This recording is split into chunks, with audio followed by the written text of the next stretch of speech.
All right. And you want to start or we start?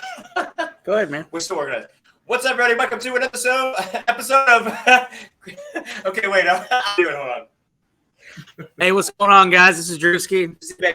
Hey, guys. We're in another episode of Cryptid Warfare. This is episode 034. I know it is. Yeah. Episode 034. I'll say it again. Episode 034. 034. We have an awesome guest on. Who is David, but the alias is from Down the Rabbit Hole. I'm sure you guys know who is. This guy's an awesome blogger. He enthusiast. Created his Instagram page about a year ago. Videos through that. They are definitely worthy of attention, guys. And he's for the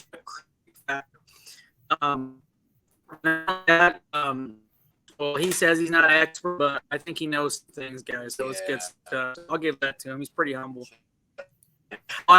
Just check out his stuff. He's on Instagram, Facebook. He got 3 kinds of Instagram and Facebook pages. He's got over 9,000 on the Insta and 19.5 on Facebook. So this guy's blowing up, guys. It's good. So, David, dude, we're glad to have you on. We're going to talk about a little bit about you, how you got into this stuff. And, bro, I'm excited, dog. I finally get to see a face to the name.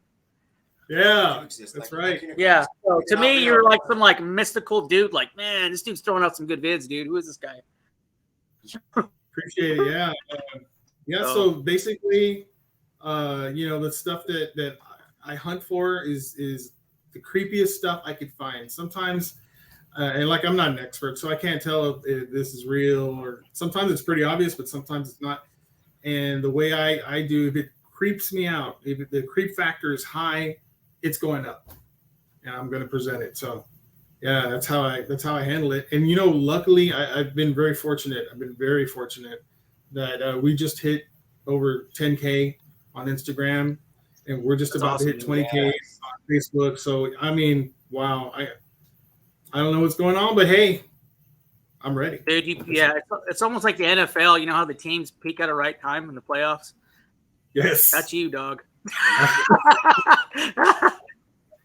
That's what it feels like, I'm enjoying it. So yeah, it's been great. I work on it every single day. Every morning I get up, that's the first thing I do, hours at a time, put some stuff together. I'm always hunting for stuff, and luckily some people are actually sending me videos now, so that's been very helpful. Yeah definitely, man, because and I'm sure you get information from Informing. You ever get anything off of him? What's that? I'm sorry, it kind of broke up there. What's up? Sorry, it's taking audio, but his name is, his page is called Informing the Masses. Inform the Masses.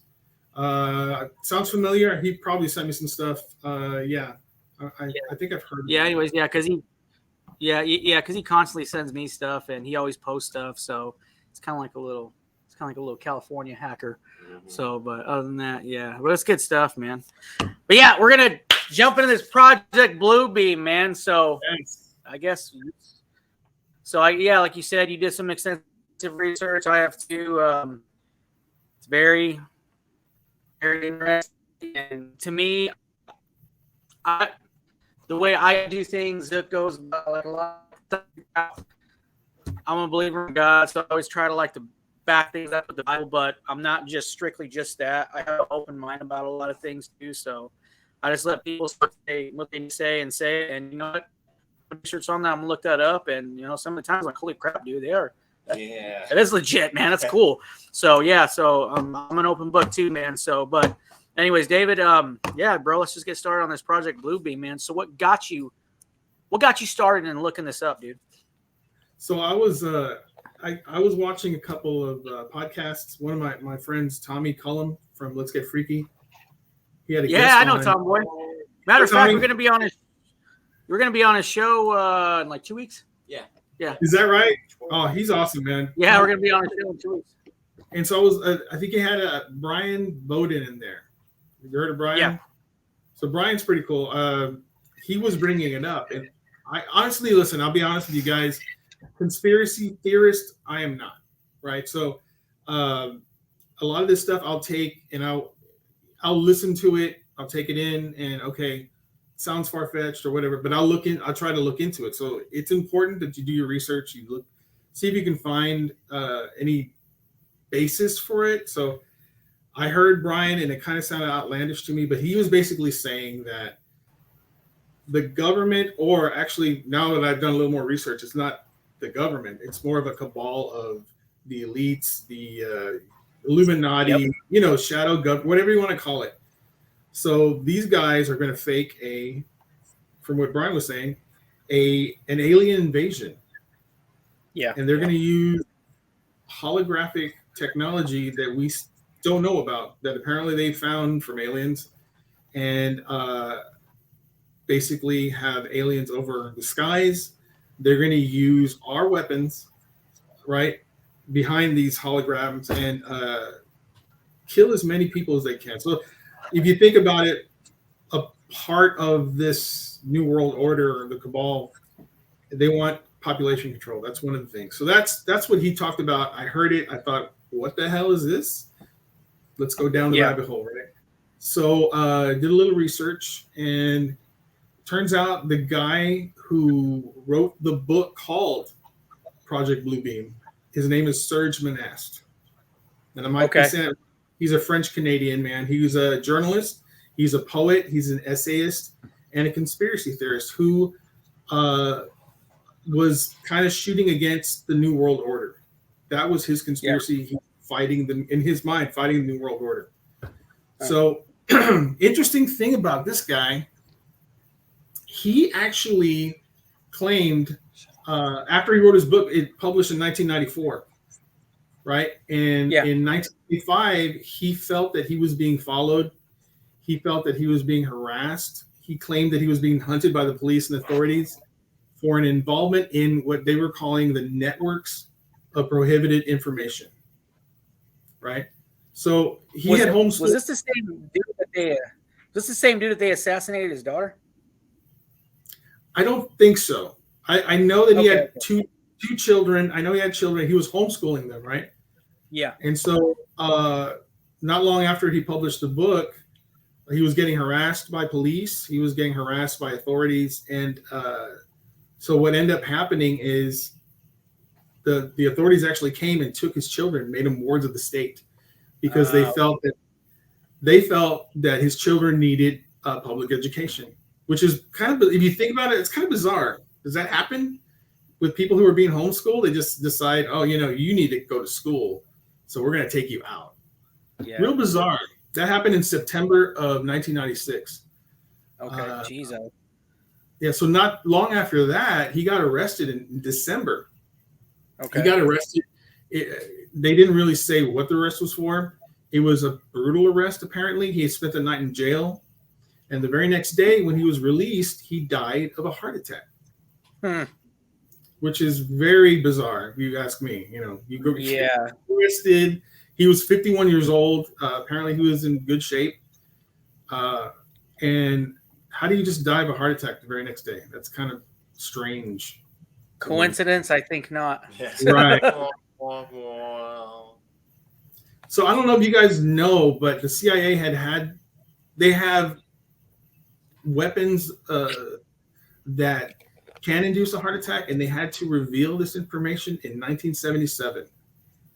So that exists. There's a way to deliver a heart attack, and it's been with us for a long time. So I just think that's all freaking bizarre, man. So they're calling it like psychotropic weapons. And basically his followers were claiming that he was assassinated, essentially, to keep from revealing what he knows. Yeah. So his book, Project Bluebeam, has 4 very carefully placed steps in order to create the New World Order. And I'm going to go through them real quick. Okay. This is the essence. So the number 1, very carefully placed earthquakes. So to me right away, what the hell are you talking about carefully placed? That's bizarre, right? So they're going to be fake earthquakes that are man-made. Engineering earthquakes. Yep. Exactly. You guys got creating these earthquakes. And as a result of these earthquakes, they're going to find these discoveries. They're going to be fake discoveries, plants, right? Yep. They're going to be very similar to the sea scrolls, those kind of things. That's step one. Step two, by the way, those sea scrolls, they're going to essentially, how do I put this? Change organized religion. Whatever you believe, all the stuff that you have learned, whatever. These things are going to basically debunk all of that. And to make it into one world religion. Right. So what better way to do it? There's so many religions out there, right? There's just so many. The idea is to bring everyone under one religion. So why not basically debunk all the religions and then bring this whole other thing about, right? Yeah. So number two is called, this is crazy, man. Part two of this plan is to present what is described as the Great Space Show. Okay. Yeah. 3-dimensional optical holograms, sounds, lasers, projections of multiple holographic images in different parts of the world, each receiving an image corresponding to the predominant regional religious faith. Example, in North America, Jesus Christ is going to appear in the sky. The rapture, fake rapture. Yep. Right. So Jesus is going to show up. Buddha is going to show up on the other side of the world. Allah is going to be over here, Yeah. It's going to be in the sky. Here's the other part three, communication from these beings in the sky who are holograms. Telepathic electronic communication. Yeah. Yes. Two-way electronic telepathic communication. So, and I don't know if you guys know that they can do that now. They can. They can talk to you, and you can hear it in your brain. You can hear what they're telling you, and you don't know where it's coming from. So that is a known thing. Oh yeah. We didn't have the technology in 1994 when he wrote the book. We have it now, and you've heard about those attacks in Cuba, right? From the sound attacks or what have you. I think that's part of it, but that is the next step. Basically, it's going to be all over. So it's going to be supporting the propaganda and advertising, television, modern education, various types of social pressures. And when you talk about social pressures, this is 1994. This is before social media. Yeah. So social pressures, we got that now. So that's going to be really big. Yeah. Fourth part, and this is what Brian was talking about, Brian Bowden. The fourth part is to create a supernatural manifestation by electronic means, tricking mankind to believe that a UFO invasion is coming, and then spreading high-frequency waves over the earth in abundance, putting integrated chips on every individual. So the idea, here's the idea. This is fucking bizarre. So if you think about it, what they want to do is put motherships in every major city. This is something that we already see in the movies. And then they want to have you believe this, right? They want you to understand that this is what's really going on. So how would you do that? You're going to have, I would think, you're going to have very religious people who are going to be like, all this is baloney. I don't believe that that's Jesus up there telling me that our religion that we've been following is a lie. Yeah. I don't believe that those are UFOs until they start firing on them. Yeah. Then it's a different freaking story. Yep. Right. So I was doing some digging on this because it was very interesting to me. How are they going to get those people who have trouble believing stuff? Let's say atheists, right? Or agnostics or any of those people. How are they going to believe this? They don't already believe this. This is baloney. What if they had to administer something that would help people believe stuff? Like there's talk that there is not a mind control type of thing, but something that would affect your emotions to the point where if someone were to present something, then you would be more susceptible to believing it because your emotion is controlled to the point where you're like, this could actually be real. And how would you do that? I mean, would you need like some sort of, I don't know, maybe you want to give someone some sort of virus control type deal. You want to inject them with something. The jab. Maybe I don't know. Maybe you create a pandemic where the world gets shut down. Yeah. You start administering the medicine, the injection. What if they put something in that? What if there's some sort of nanotechnology that they placed in there? Yeah, well, this reminds me, it kind of goes back to 1960s of Dr. Jose Del Jadio, whatever. Mm-hmm. He was using frequencies and brainwave patterns to affect behaviors of animals. And sometimes microchips were used and other times, and they were connected directly to basically to like machines and stuff like that, and particular technology. And then it definitely advanced over the years. In fact, NASA has communication satellites surrounding an Earth that can beam that stuff down, aka Project Bluebeam. But now it's definitely, we have more technology now than they did back then when it comes to our smartphones, connects to the satellites, mobile devices, TVs, so on and so forth. And it's just, I mean, it's an outlandish theory. It's a conspiracy theory. But when you start looking at what's been happening around the world and it doesn't sound that outlandish. You know what I'm saying? It doesn't sound too far-fetched. It doesn't. Not now, especially with the technology we have, like you said. And so I've been doing some digging around, and I don't know if you guys have heard of the Phoenix Lights. Yep. Oh yeah. Arizona. So it dawned on me. I don't know if you've seen the videos on them. They look very low to the ground. It looks very solid. It's huge. It's a huge thing. So I was taking a look at it, and so this is something that was viewed by a very large group. We're talking 300,000 plus, like to 1 million people. Yeah, in the city. From 7:30 p.m. on March 13th, 1997, traveled for about 300 miles from Nevada line through Phoenix to the edge of Tucson. Yeah. Like I said, 300,000 people witnessed this, including the governor of Arizona and Kurt Russell. Yeah. Oh yes. So they didn't know how to take it. It was very bizarre. It was up there for a long time. I think I can't say I believe, but I think that the Phoenix Lights were actually a test for test run. Yeah. I think that was a hologram they were seeing. Yeah. And it makes total sense because you want to be able to see if people are going to react to it and see if you can get a large mass of people to look at it, right? So that's the test, and pretty effective test. And if you consider that it was 1997, there's been a lot of talk that this project is going to enact in 2027.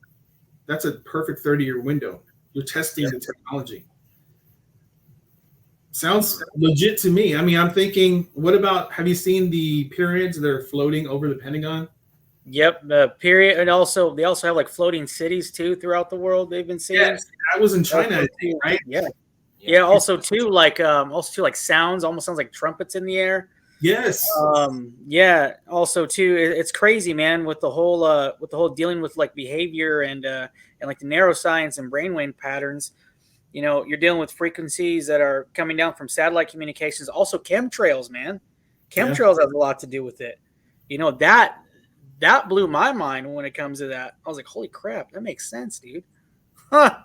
You know the theory, what have you heard the theory behind that? The chemtrails? Yeah, they were stating that I was listening to one of the guys I was listening to a while back. He was stating that basically like chemtrails, right? They like release aluminum particles and all that. Also, too, it like you said, with the whole brainwave patterns and neuroscience and frequencies, also too, we're breathing in this stuff. So they back in the early 90s, I forgot who invented it, but with NASA, they invented like this little chip. It can fit in like a grain of sand. Oh, wow. Yeah. And then when they're dumping this stuff out in the atmosphere, it's almost kind of like it's not a psyop, but it's like a chemical. It's almost kind of like a chemical like ingestion. And then if we get that enough in us, especially with like the food, the chemtrails and all that, and just everything that's going on, when this stuff happens and release frequencies like a whatever, like a behavior frequency, and then it just our brain waves, boom, just automatically just can like totally warp on what we see. Yeah. So I followed. I found this video, and it was about a man who had a friend who passed away. Yeah. And he had his friend's book. So the man claimed that his friend who died was a former CIA agent, former Men in Black. Yeah. And so he was trying to get this book published for his friend, and he was running into all sorts of problems. So he released a video. It was a documentary, I suppose. I ran the link to try to find the history of this, and it was not really, you couldn't really find it. So it was a documentary created based on the guy who was trying to sell the book on a story about the guy. So apparently the guy was real.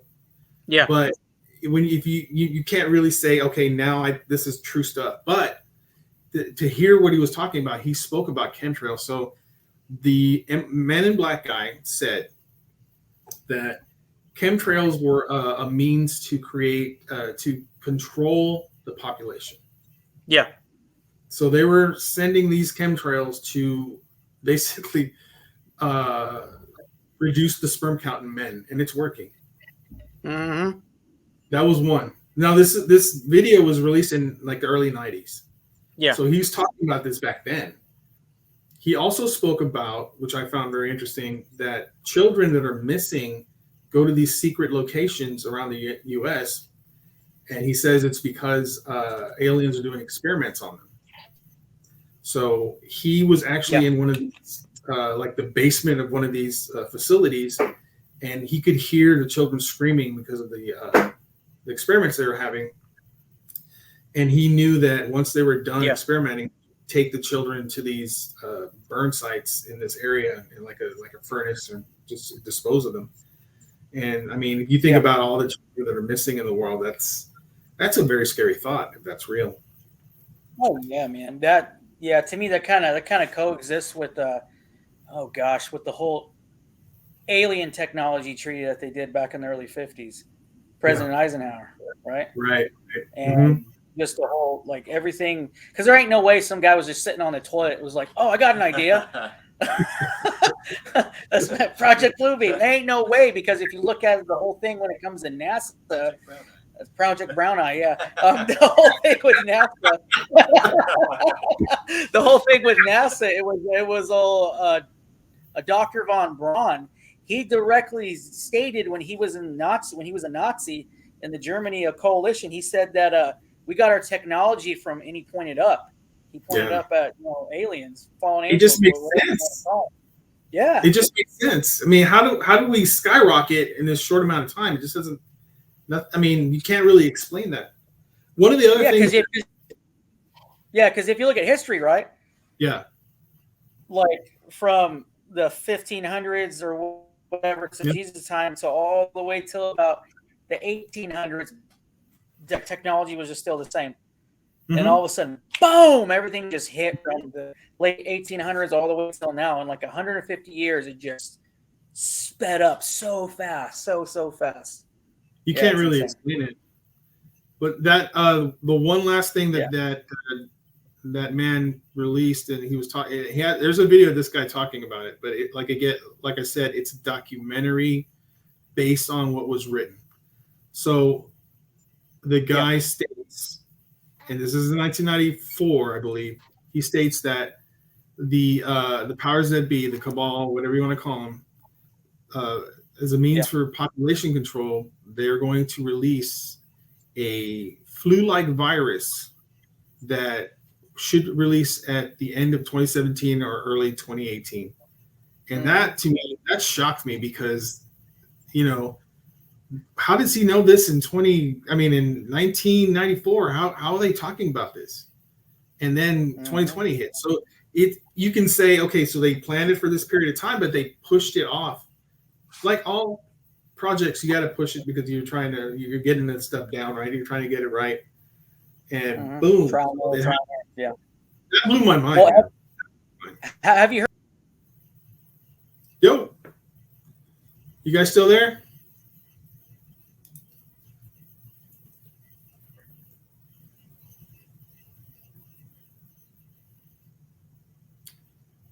Where are you guys?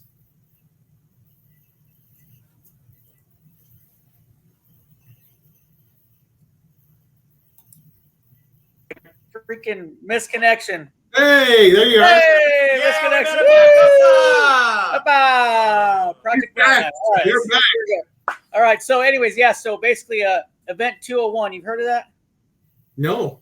Oh man, enlighten me. Okay. Whenever you go, okay. So basically, in a nutshell, okay, Event 201. That was back in early in between 2007 to I think it was 2016 is when it happened. They were the governments all over the world got together. The WHO, the CDC, and the world, basically kind of like the World Organization, got together and they put on a mock trial of basically a disease or a sickness that basically went out globally wide, and how their training matrix on how they were going to systematically shut down areas and try to see if people can comply, like what they can use, what they can do, stuff like that. So that's what it was called, Event 201. So whenever you get a chance, go look that up. And it specifically does it footstep to footstep on how everything was ran when COVID hit. All right. Exactly the same way. Exactly the same way. So when you said about that guy talking about it in the early 90s, and then they made kind of like a pregame of it in early 2016 called Event 201.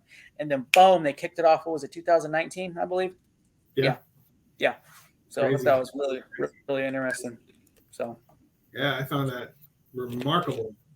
So I also was finding, I don't know if you guys have heard of Dr. Stephen Greer. Oh, yes. Yep, definitely. This guy's fascinating. Yeah. Because he's a medical doctor. Yeah. He's a scientist. And he has been briefing and debriefing. He's been on the Sean Ryan show. The what now? The Sean Ryan show. Okay. Yeah, he was on there talking about UAPs, UFOs, stuff like that. So right. And he was a big informant from when President Bush Sr. was until Obama, I believe. Yeah. He met with Clinton. He actually said that Clinton was. Oh, yeah, I heard about that. I freaked me out, man. Yeah, but, I guess Clinton wanted to know, and they told him Bush Sr. was like, "Don't worry about it. It's not your place." Mm-hmm. Yeah. And basically, they told him, "Keep your boy in line, or else we're going to get rid of him." That's basically what they told him, straight up. Yep. So that would have been weird, huh? But he actually came forward and said this, which blew my mind. I actually saw this recently, and I'm sure you guys probably heard of this. Betty and Barney Hill. There's been speculation that they were not abducted, that it was a lie or whatever. And no, they were abducted for sure. There's no doubt that they were abducted.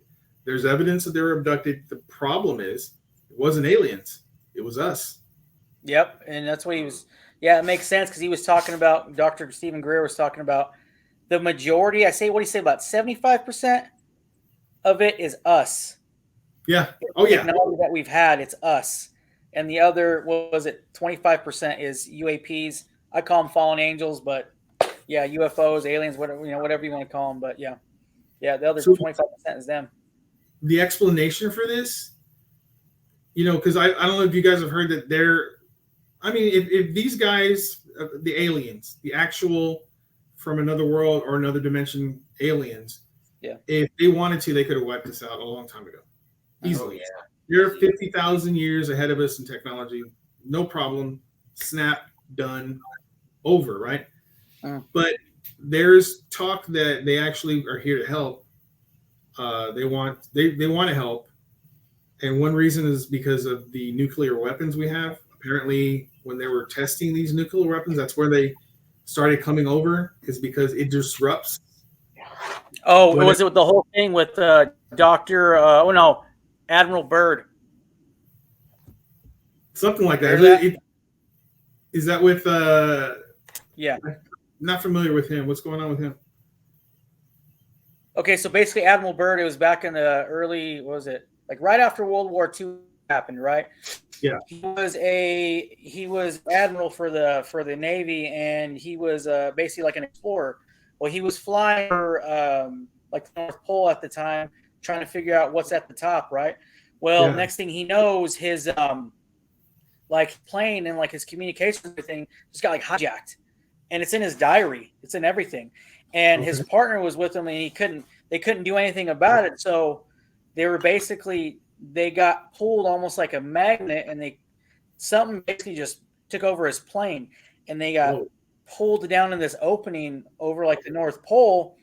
And then on his temperature gauges, on his barometer, on his compass and all that, it was just going crazy. But on his temperature gauge, it went from like 20 or like 5 degrees, whatever, to like standard 70 degrees, 75 degrees. And then all he saw was lush green palm trees and all that. He saw elephants down there. He saw all these different types of animals and mammoths and stuff. And then he knows these 2 alien spacecrafts pull up next to him, but they have like Nazi swastikas on the side of them, right? What? And they guide them down to this platform. And then it wasn't like the Nordics, but I forgot what the alien breed was. So basically, they got them out, and there was these 7-foot tall.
And now they're back. Hey, Oh, sorry, bro. you. Man, we don't know what That's all right. That's all right. So you were saying Anyway.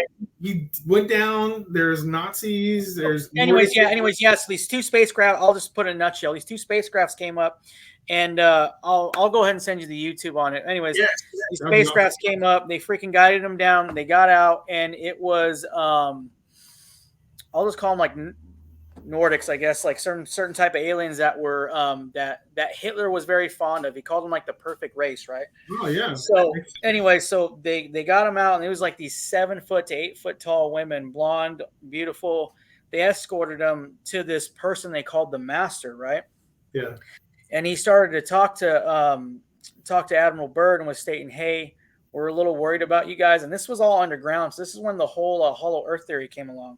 Okay. So they told him, "Look, here's the deal. We basically know what you guys have been doing. You guys created a weapon of mass destruction, and you guys have got to basically put like a button up on it, or else we're going to come up and we're going to stop you guys." So he relayed the information back to Washington, D.C., and then he caught wind about after the war happened, a lot of Nazi Germans fled to South America. Right. And a lot of them jumped ship to Antarctica, right? Uh-huh. So he got a fleet of a couple thousand guys. He got planes, he got ships and all that. They went down towards Antarctica, and they had I think it was like a 13-day war that was going on there. But they got their butts kicked, man, because there was a lot of Germans that were flying out in spacecrafts that had swastikas on them. They actually had energy weapons instead of just your regular military standard weapons, and they got their butts kicked, and they had to come back. Wow. Well, he wrote all this in his diary, and a lot of this stuff was like disclosed, but he wrote this diary about it, and then his son published it after he died. Oh, okay. Yeah, so that sounds interesting. Yeah, so it kind of led back to what the heck were we talking about before? I kind of jumped on. the reason why they're here is because we created those weapons, and it disrupts their, I don't know what, it disrupts their travels or wormholes or whatever it is they use, or technology. We're affecting it. And they don't like that. So instead of coming and just wiping us off the face of the earth, they're trying to help us. And I know there have been some misfires as far as nuclear weapons, or whatnot, and they've been stopped somehow. People really don't know. There's a Russian who takes credit for stopping one. But I mean, there's really no explanation for some of these misfires that could have created mass destruction here. But yeah, I just found that really interesting, that if you're here and you want to help, and you have, let's say, the government and the powers that be, and we're talking like corporations right now. We're talking in this day and age. Wouldn't you want to put a plan to make the aliens look like the enemy? Wouldn't you want to bring something up so that at your end game, you can do this again, make the aliens the enemy, and then take over the entire world, switch to one religion, create the Antichrist? That's what the guy who's going to lead in the New World Order is going to be. He's going to be the Antichrist that brings everyone to one religion. Yeah. Why don't you abduct some people? Yeah. Why don't you up the UFO sightings? Why don't you do experiments? Freak some people out, make them look like they're the enemy. But I kind of hope that they are not. I kind of hope that they're really here to help us, and they want to, because there's some disclosure that they have given us certain things. The technology thing you were talking about. Yeah. Apparently, there's a device on these ships that's like a zero energy device. Yeah. So if you can have that in your home, you can power a city. Basically, you can reverse the damage we're doing to the world in 20 years with this kind of device. And of course, the powers that be don't want to reveal that. They want to hold it for themselves, and they want to, do what they want to do. So they're making these guys look bad, and I just hope they're not. I agree, and it's kind of like me. I always like relay back to the Bible. That's kind of like my truth, but it's pretty interesting because it kind of correlates with that. But with the whole War of Armageddon, right? Yeah. To me, like that's going to be like the great deception is what it is when the Antichrist takes over and all that, and when Armageddon happens, it's seriously going to look like that's if Jesus does come back with his angels, right? It's going to look like a freaking alien invasion. Yeah. And then people are just going to start, doing their thing and fire and all that. But then we know what happens. But yeah, it's a trip how all this kind of correlates one way or another. It's just it's pretty interesting.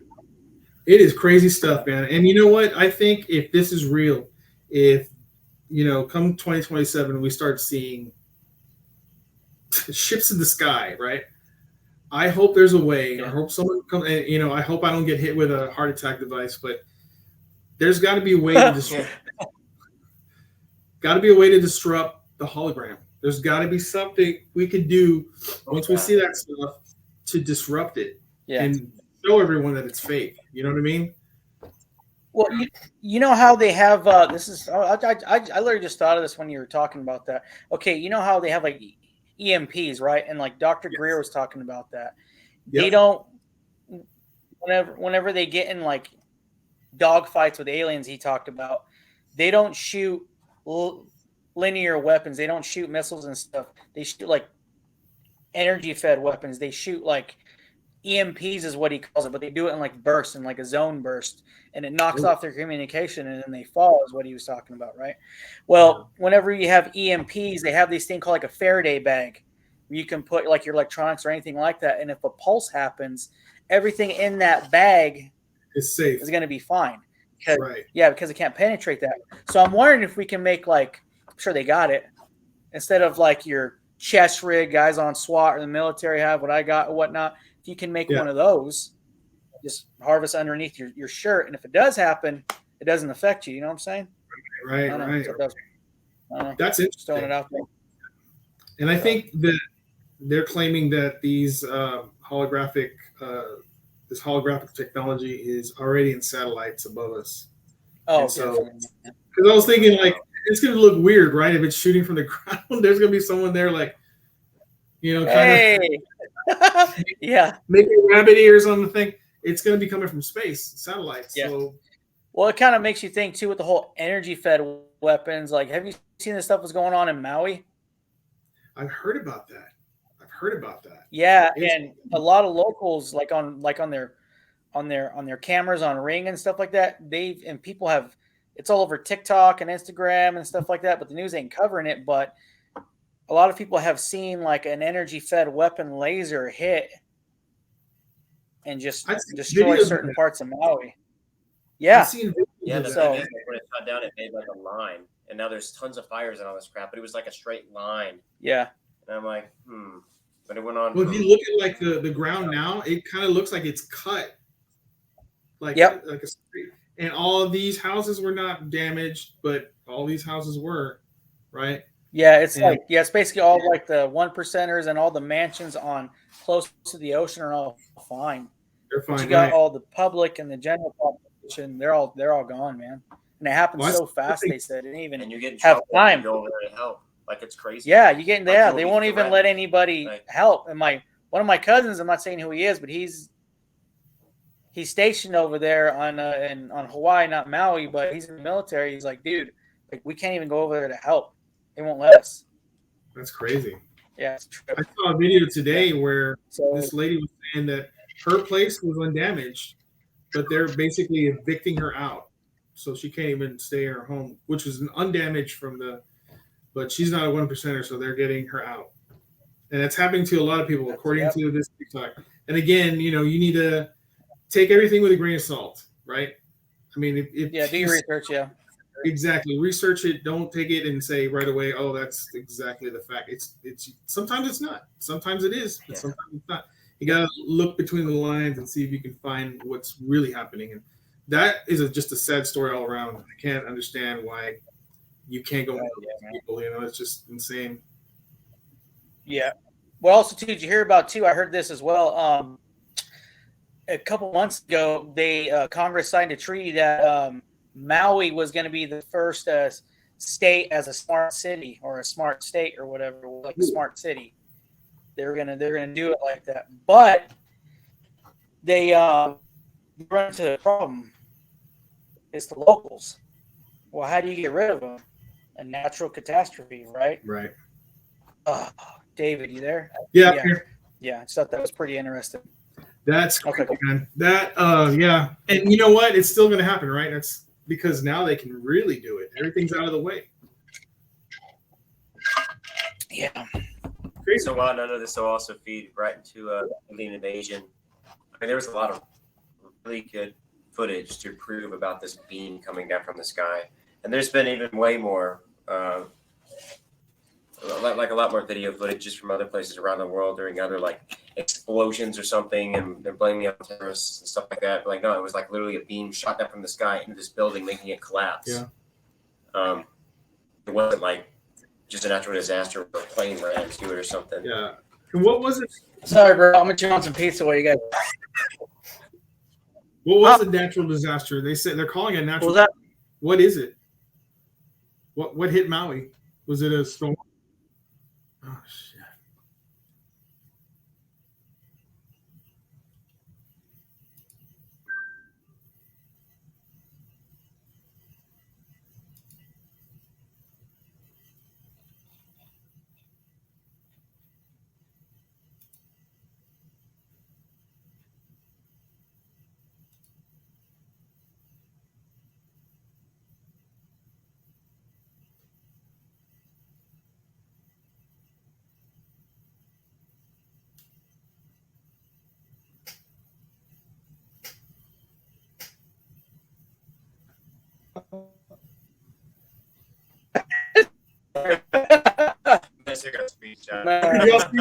Hey.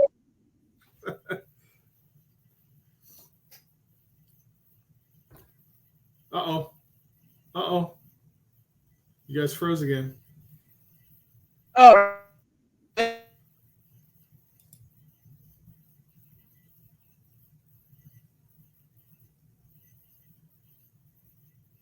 Gentlemen.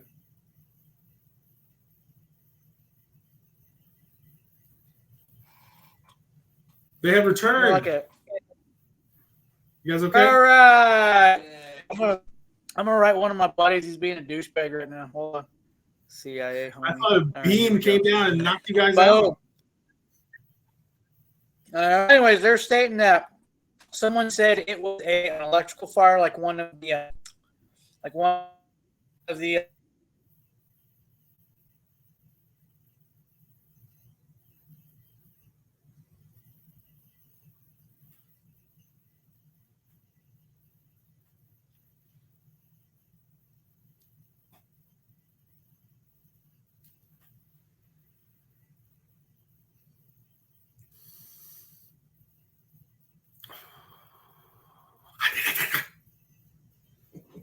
hit, and it just caught a hurricane.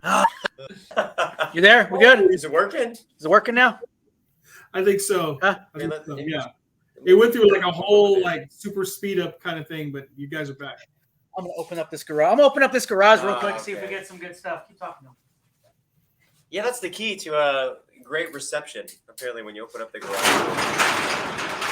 So excuse that loud noise. Ah, the spaceship, it's pulling me.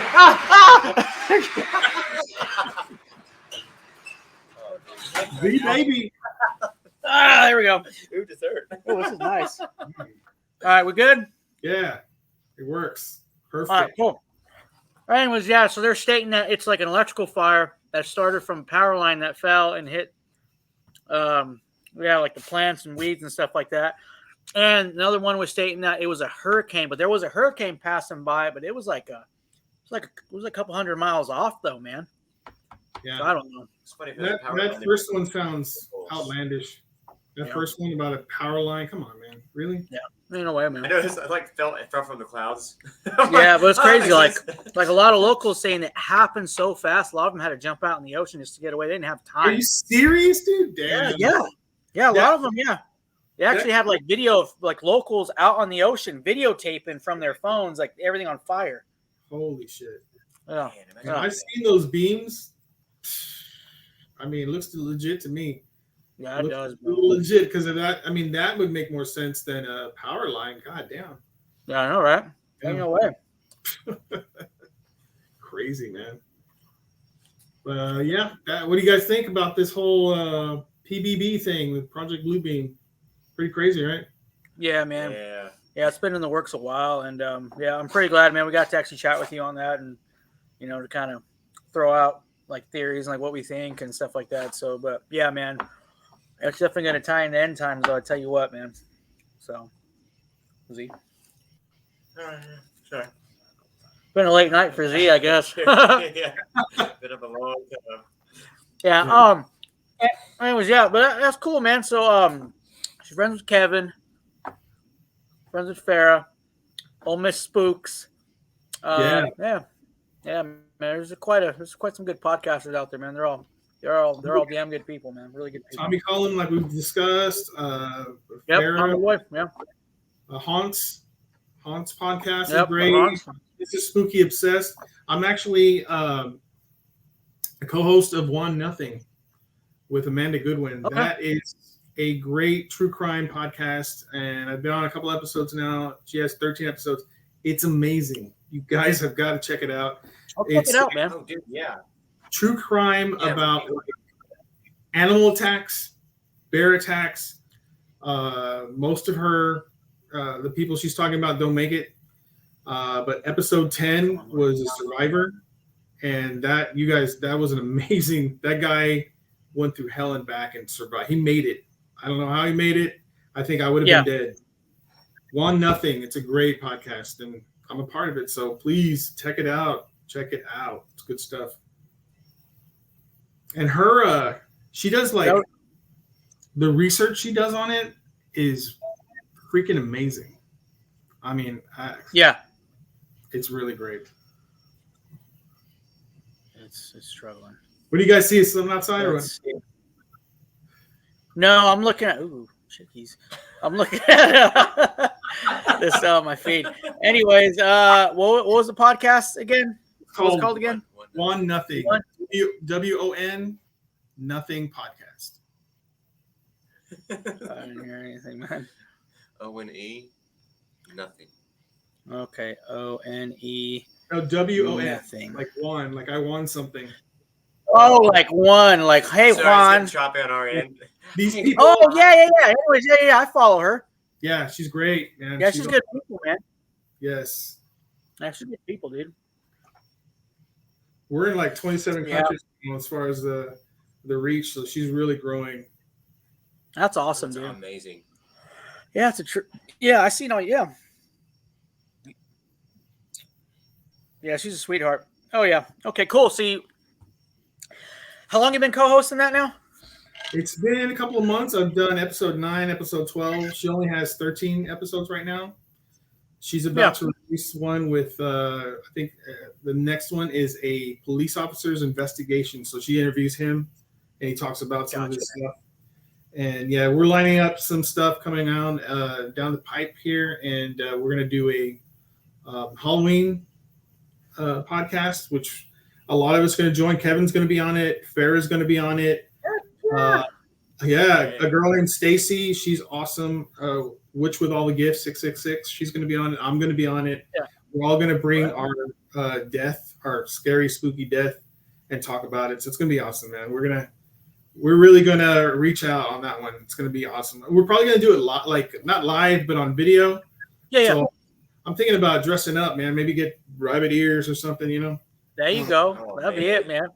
Yeah. A mask. So what? Oh yeah, you look like put like a mask, like that bunny mask. Oh yeah, from Donnie Darko. Someone to make this mask. That would be awesome to put that one on. And then you just hold a bunny. Get out of here! That'd be awesome, dude. That's funny, man. Anybody feel like rabbit tonight? That's funny, bro. Yeah, definitely, man. Let me say. Okay, so what ain't no right or wrong answer. I'm gonna switch this up, but yes, sir. What's your theory on aliens? My theory is the math. Basically, it's impossible that we're the only ones in the universe. Mathematically impossible. And I think that hell, if we were to hit Europa or one of those moons out there, we'll find life. It's going to be like a spider fish or something, but it's going to be life, right? Uh-huh. My thought is there's going to be life that is underdeveloped, and there's also going to be life that's super developed. Yeah. And, there's tons that have come and gone already. So I think it's real. I really believe in my heart that that's a real thing, that we have been visited, that, it's the way they're handling it, I think, is wrong. They're kind of not giving us the whole truth. It's part truths that fit their agenda. That's what I think it is. It's part truth. To me, I call it like the mushroom effect. They keep you in the dark, feed you crap, and just watch you grow. Yeah. Hey. Yeah. Yeah. There's this guy we interviewed 2 episodes back. His name's Tony Rodrigues. Uh-huh. He was a part of like that secret space program. Well, he was on the opposite side of it. He's the one who got abducted, and he did a 20 and back. And he goes in the depths, dude, because he was on spaceships that traveled from galaxy to galaxy, and they traded gear and whatnot from other entities and stuff like that, dude. And a lot of stuff that Dr. Greer came out with. Yeah. Tony Rodrigues already talked about that stuff years ago, dude. And then Dr. Greer backed everything up like this past year when they went to Congress and talked to everybody. I'm like, holy crap, dude. Tony was. So he was gone for 20 years? You're saying he was gone? Well, here's what happened. Get this, right? Yeah. So basically, like in a nutshell, this was when how old was he? Like 8? I know he was really young. We'll basically say he was 8 years old. Okay. But he's like, why are you in the dark, man? You're freaking me out. Come on. anyways, just like, Sucking me in. Well, anyways, yeah, you're cool, man. But anyways, so basically in a nutshell, this one kid that he used to pick on was making fun of. His dad was high up in like the Illuminati, right? Yeah. So him and this other kid that he made fun of, they were part of like the science fair. Well, Tony Rodrigues passed this guy that was with his dad that was in the Illuminati, and that kid was like, Dad, that's the kid I was talking about that was beating me up and making fun of me. And Tony overheard his dad saying, Son, I'm going to teach you how to use your resources tonight. So what happened was Tony later on that night, he was asleep. He felt he felt like, you know how basically, you know, like when you're sleeping and you see like a bright light and you kind of, even though your eyes are closed, you know, you still see it. You can still see it, right? Yeah, well, it was actually really fast. And he went like that and he felt water dripping on his face, you know, because it was raining that night. Well, he thought it was like a lightning strike.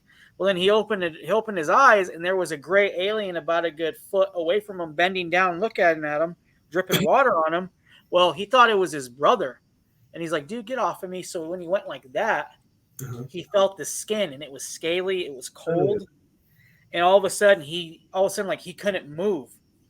And then 3 more came in. The one that was right next to him was like a 3 foot tall one. The other ones that came in were over 7 foot tall. Oh, and they telepathically spoke to him. And they're like, look, here's the deal. We're going to take your subconscious. You're basically going to serve what we want you to do for 20 years. And then we're going to put you right back into right now. So you're basically going to be gone for like good 20 minutes. And then you're going to be right back in your bed. So that's where he's like, okay, so time travel's like legit.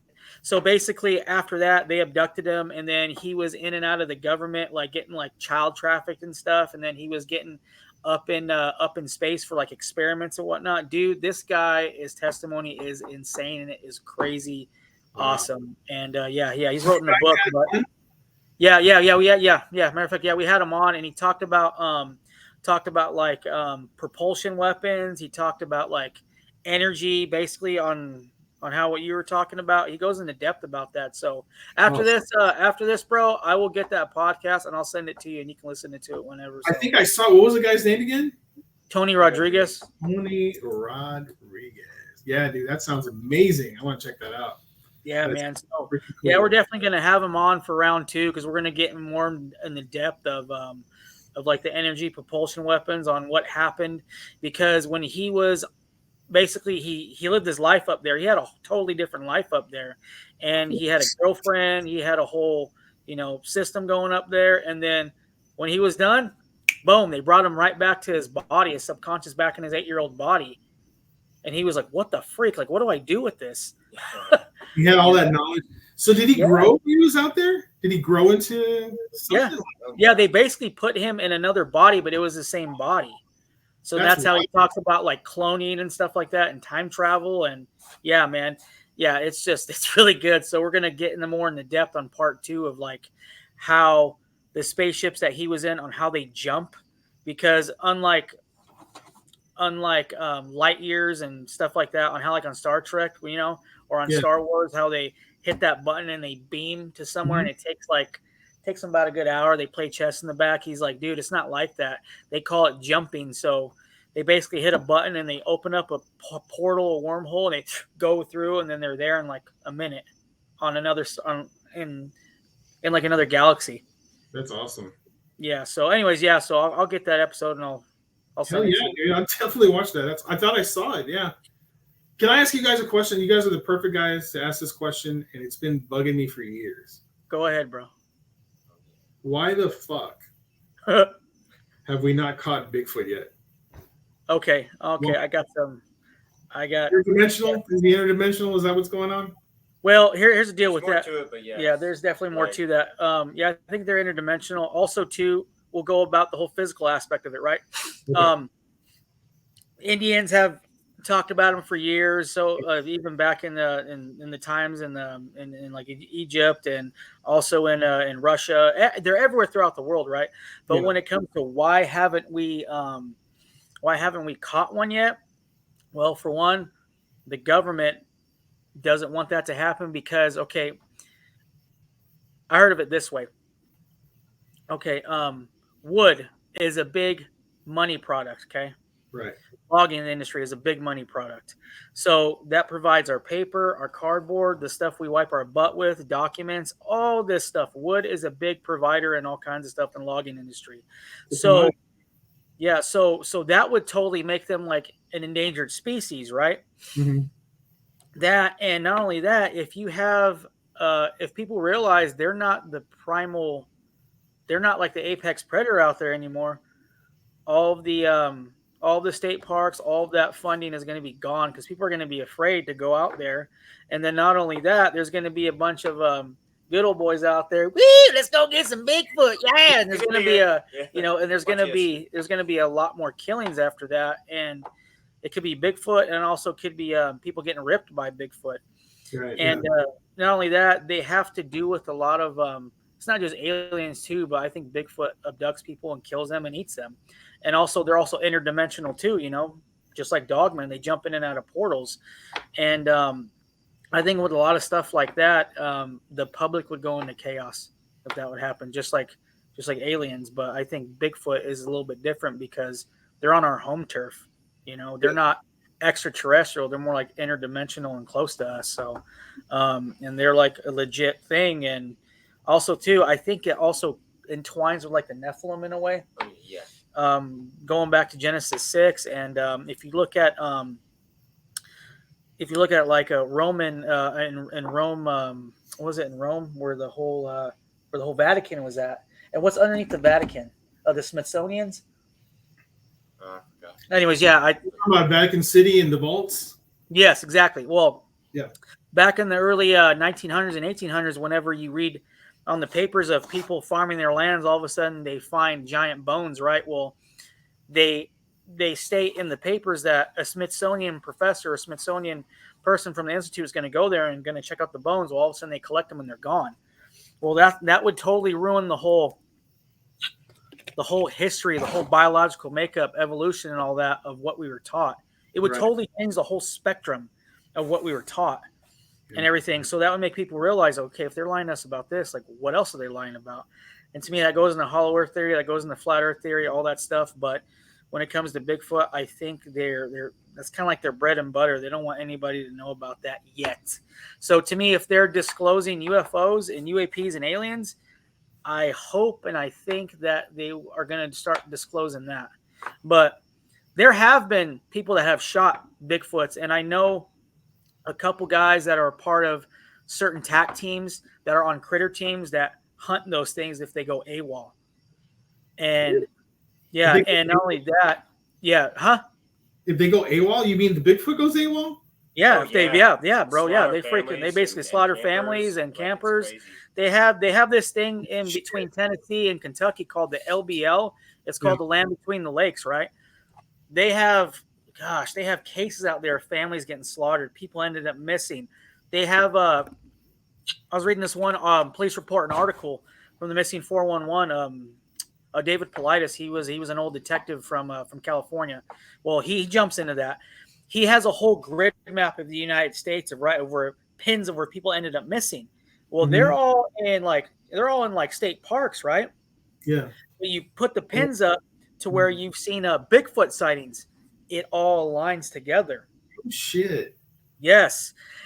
So like one of his cases he was working on, they were trying to find these two hunters that were out there in like Northern California hunting. Well, they had trackers and stuff out there. They found their rifles bent and they looked 10 feet up, and these guys were like stuffed in a tree, like their arms, limbs broken into this tree. What the heck?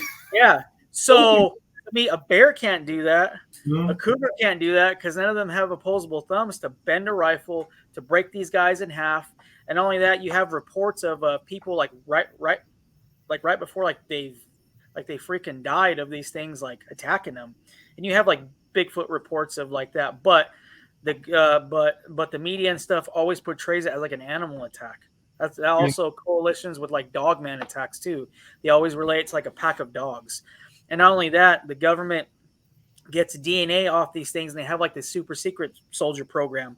So they splice human DNA and animal DNA, and they put it together. So that's, to me, that's where you get your chimeras too, when it comes to Dogman and like certain type of Bigfoots, kind of like the gigway and stuff like that. And yeah, dude, it's just a big rabbit hole, a whole new rabbit hole of other things, man.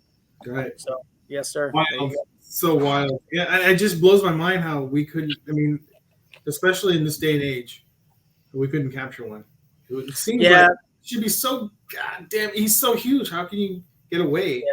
But also too, they talk about too how you know, how Bigfoot's like, they're so big, they need a lot of protein, need a lot of food source. So they're always migrating too. So if they're deep in the mountains, well, if a Bigfoot dies, they actually have two theories. One, they bury him, or two, they eat him for cannibalism because they need that food. So if one of them dies, the tribe comes together and they eat him. Wow. So that's another theory too. So, but yeah, there has been reports of people shooting them, hunters shooting them. Yeah. And then they've seen the body, and next thing you know, a 3-letter government agency comes up, collects the body, and they tell these guys, if you shoot one of these again, we're going to put you in prison until the day you die. Damn. So shut up. And they make them sign an affidavit, and that's that. Wow.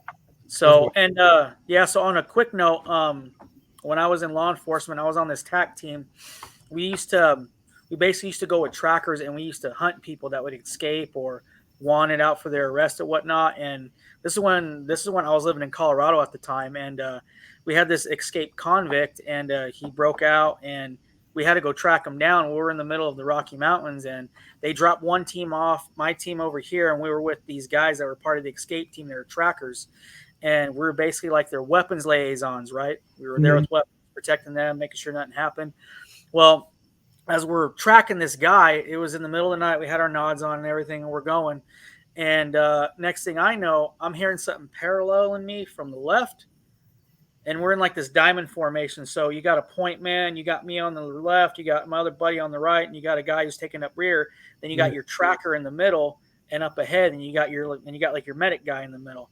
We're trying to find this convict.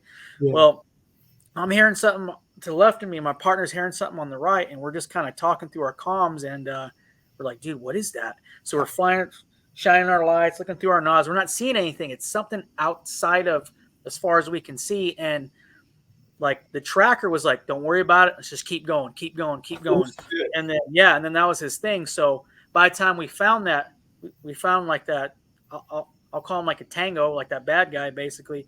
We walked him down. He was freaking out saying, hey man, there's something out here. So we're like, yeah, we know, come on. And the next thing we know, these 3-letter alphabet agency comes up and is like, hey, don't worry, guys, we'll take it from here. So we had to write our reports, and we had to sign an affidavit to not talk about it. No shit. So, yeah. That's that was like 10 years ago, around there. And you lived through that. Mm-hmm.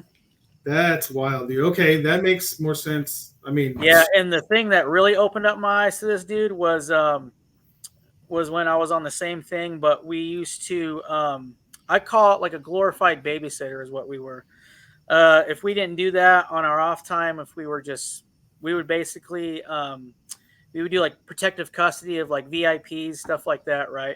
Yeah. So we were escorting this certain guy to go meet the governor of Colorado at the Denver International Airport at the time. Denver Airport. And, the DYA. So when we got there, we pulled in with our regular SUVs. We got out. Well, there were military police that met us there, and we were underground.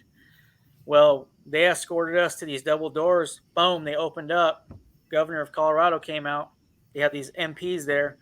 The person that we escorted in there said, "It's all right, guys. I got it from here because I guess he had a meeting with this guy."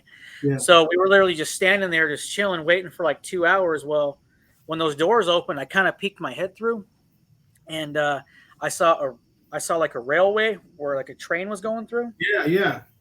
And then I saw like, it almost looked like an open warehouse of just stacked stuff and boxes, whatnot, whatever it was.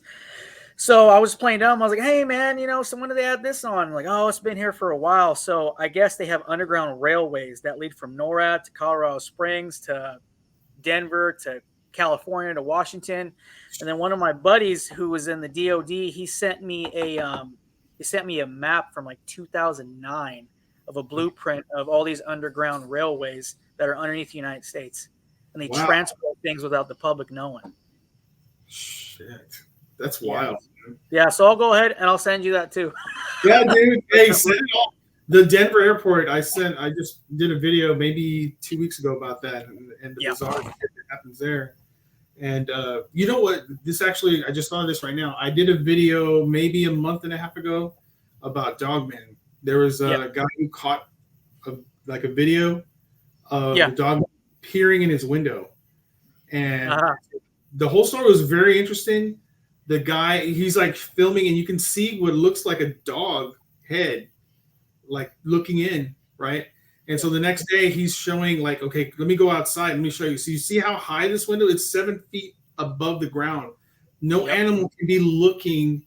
No dog for sure can be looking in that window. Had to be this thing, this unexplainable thing.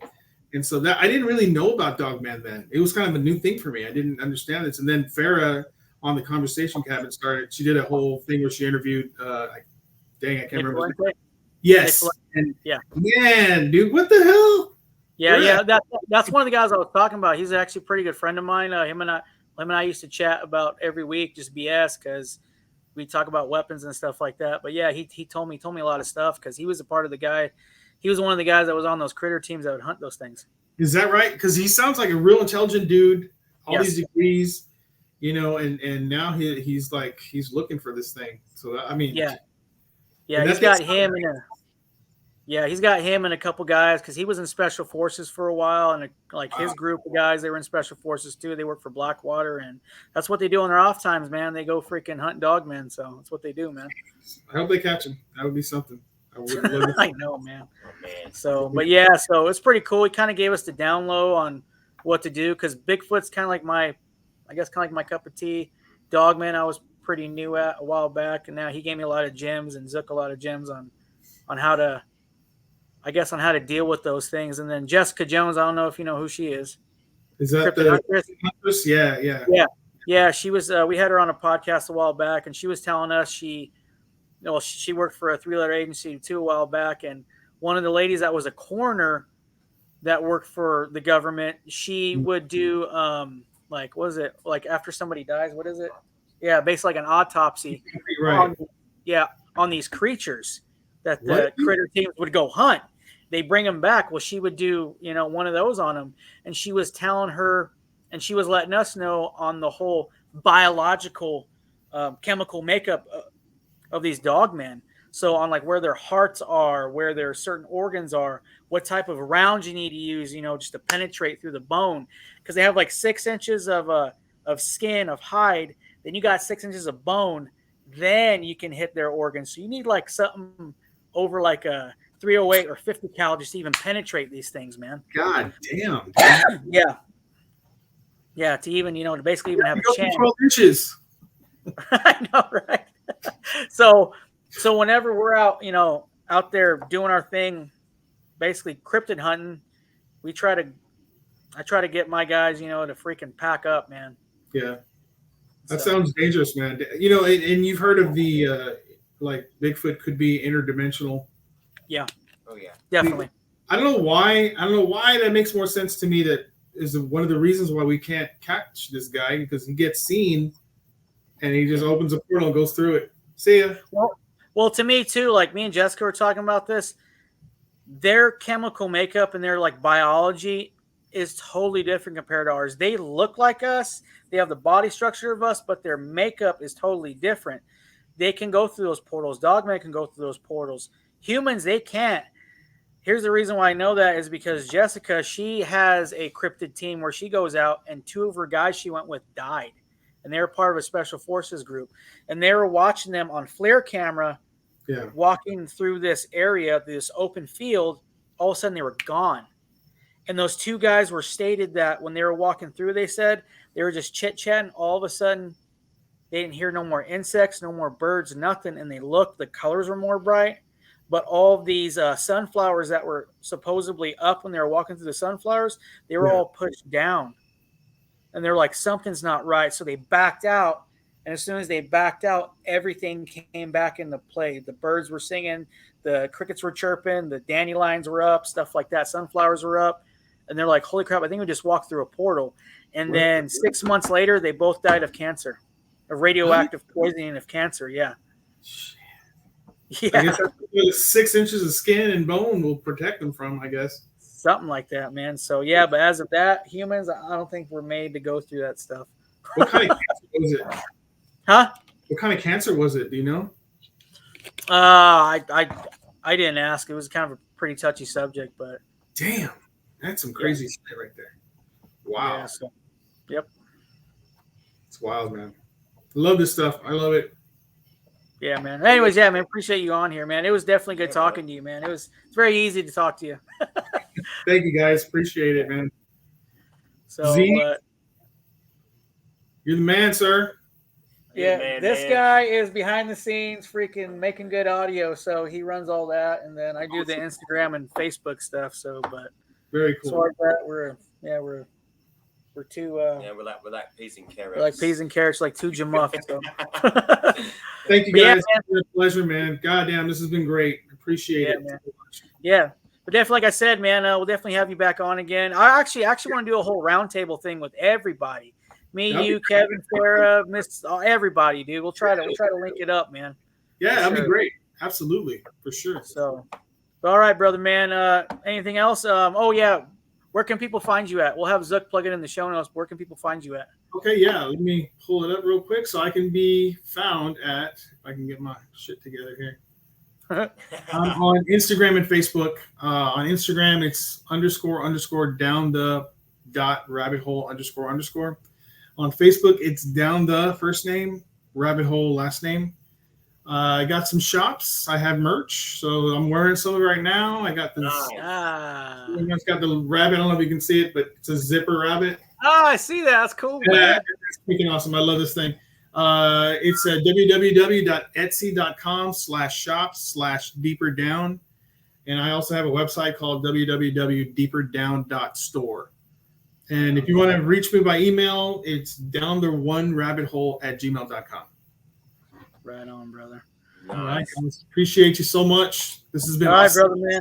All right, man. Get some rest, dude. I appreciate you, and I'll send you that stuff later on tonight. I'll send you all the episodes and stuff like that. So awesome.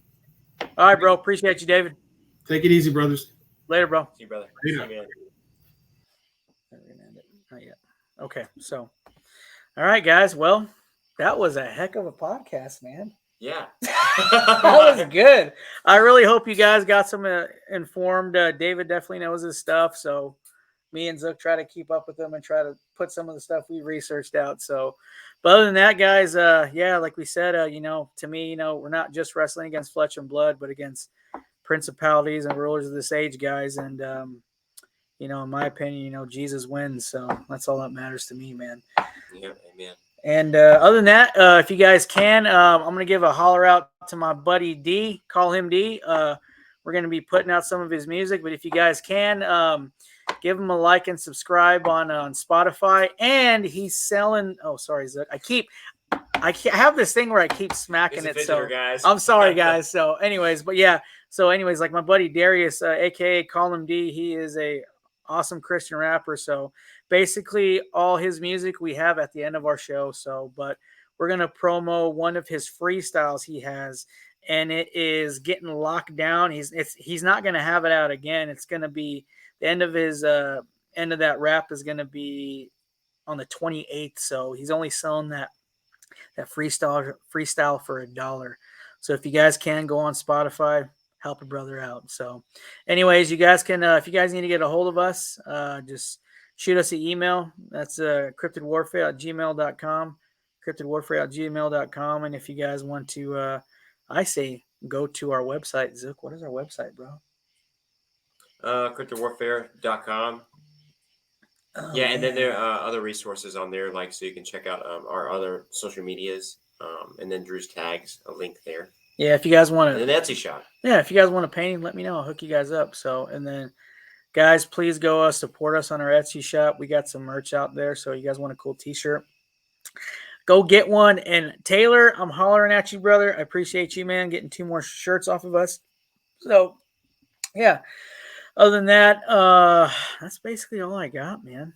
So Oh yeah, then the membership too. But I'm gonna Yeah, make plugins go for ahead. that. But yeah, just jump on in. You'll be part of a community of like-minded people, and we get to shoot the breeze, chat, and hang out every Yeah. other week.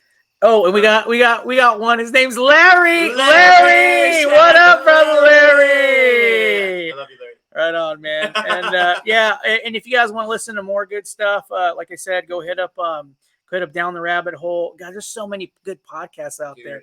Kevin at Where the Weird One's At, Jessica Jones, Cryptid Huntress, Farah, Miss Spooks, you name it, man. The Hunt, all kinds, guys. So there's a lot of good information out there, guys. So like we said, guys, don't take our word for it, guys. Do your research, and if you guys are looking for the truth, I'm gonna steal this from old Tony Merkel. Yeah. The truth will set you free, but first it'll piss you off. Yeah. God knows that. None knows that. That's all right, guys. All right, guys. Other than that, yeah, stay safe, guys. Be blessed, and yeah, guys, have a great week, and we'll catch you all later. The next time, peace. Peace. Oh yeah. We're still alive. Yeah. Oh, buddy.